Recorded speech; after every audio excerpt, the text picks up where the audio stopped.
మోకాళ్లలో గుజ్జును పెంచి నొప్పిని తగ్గించి సర్జరీని దూరం చేసే ఫ్రీడమ్ వాక్.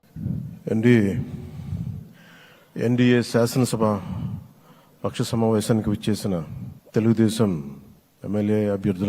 ఎమ్మెల్యేలకి, జనసేన ఎమ్మెల్యేలకి, భారతీయ జనతా పార్టీ ఎమ్మెల్యేలకి మనస్ఫూర్తిగా మీ అందరికీ నా హృదయపూర్వక నమస్కారాలు.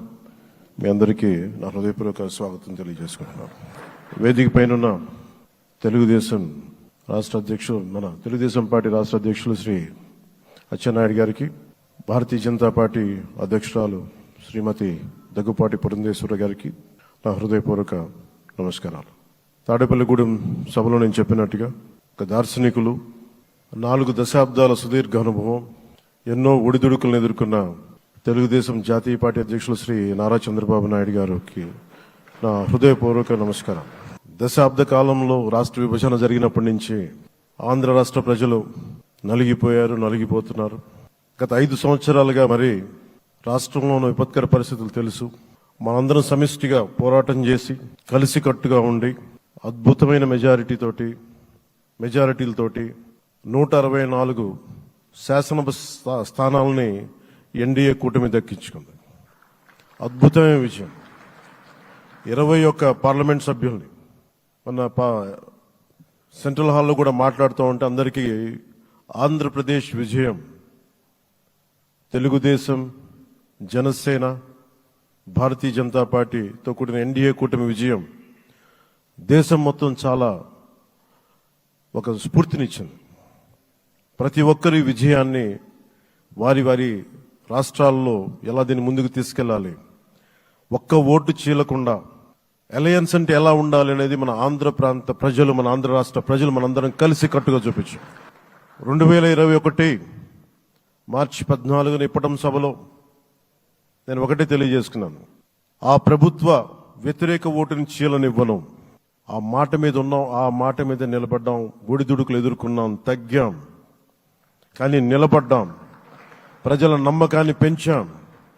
అద్భుతమైన మెజారిటీతో ఈ రోజున మనం ప్రభుత్వాన్ని స్థాపిస్తున్నాం. చాలా మాటలు ఇచ్చాం. పొద్దున కూడా జనసేన లెజిస్లేటివ్ పార్టీ మీటింగ్లో నాయకుడిగా ఎన్నుకున్న సందర్భంలో మాట్లాడుతూ మనం చాలా మాటలు ఇచ్చాం. ఇది కక్ష సాధింపులకి సమయం కాదు, ఇది వ్యక్తిగత దూషణలకి సమయం కాదు. ఇది 5 కోట్ల మంది పైగా ప్రజలు మన మీద నమ్మకాన్ని పెట్టుకున్నారు. మన మీద మనందరం ఉమ్మడిగా, మనందరం సమిష్టిగా ఆంధ్రప్రదేశ్ ప్రజలు ఏ అభివృద్ధి అయితే కోరుకుంటున్నారో మనందరం సమిష్టిగా దీన్ని ముందుకు తీసుకెళ్లాలి, అభివృద్ధి పథంలో నడిపించాలి. విద్య, వైద్యం, ఉపాధి, సాగునీరు, తాగునీరు, లా అండ్ ఆర్డర్, ఇవన్నీ చెప్పొచ్చాం. మనం బలంగా నిలబడతామని. అలాగే మేనిఫెస్టోలో, ఉమ్మడి మేనిఫెస్టోలో చాలా మాటలు ఇచ్చాం. వాటన్నిటినీ బాధ్యతగా ముందుకు తీసుకెళ్లాల్సిన అవసరం ఉంది. ఇలాంటి ఛాలెంజింగ్ టైమ్స్లో ఒక సుదీర్ఘమైన అనుభవం ఉన్న నాయకులు కావాలి. 4 దశాబ్దాల అనుభవం, అభివృద్ధి మీద అపారమైన అవగాహన, పెట్టుబడులను తెచ్చే సమర్థత, ప్రతిభ. విదేశాల్లో ఉండే నాయకుల్ని, మలేషియా దగ్గర నుంచి, సింగపూర్ దగ్గర నుంచి, యూరోప్ దగ్గర, అమెరికా నుంచి, ఆ దేశాల అధ్యక్షుల్ని తెలుగు రాష్ట్రాల వైపు దృష్టి మళ్లించేంత శక్తి, సమర్థత ఉన్న శ్రీ నారా చంద్రబాబు నాయుడు గారికి ఆయన నాయకత్వం చాలా అవసరం, ఆయన అనుభవం చాలా అవసరం. అలాంటి అపారమైన అనుభవం ఉన్న వ్యక్తిని, అనుభవం ఒకటే కాదు, ధైర్యశాలి. ఈ రోజుకి నాకు ఒకటే గుర్తుంటుంది, కూడా సభలో చెప్పాను, చాలా క్లేమోర్ మైన్స్ పేలిపోతే, జీప్ ఎగిరిపోయి కింద పడితే చొక్కా దులుపుకొని ఆయన మళ్ళీ వచ్చి రాజకీయం చేసిన వ్యక్తి. ఈ రోజున సైబరాబాద్ ఉంది అంటే అది శ్రీ చంద్రబాబు నాయుడు గారి దార్శనికత.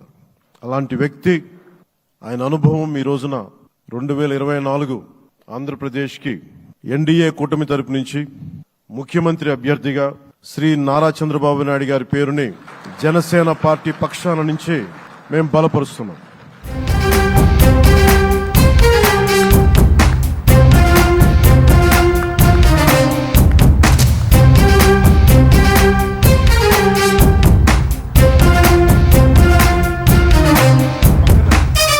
నేను ఆయన పక్కన పెట్టుకుని చెప్పాలి, ఆయన నలిగిపోయారు. జైల్లో చూశాను ఆయన్ని.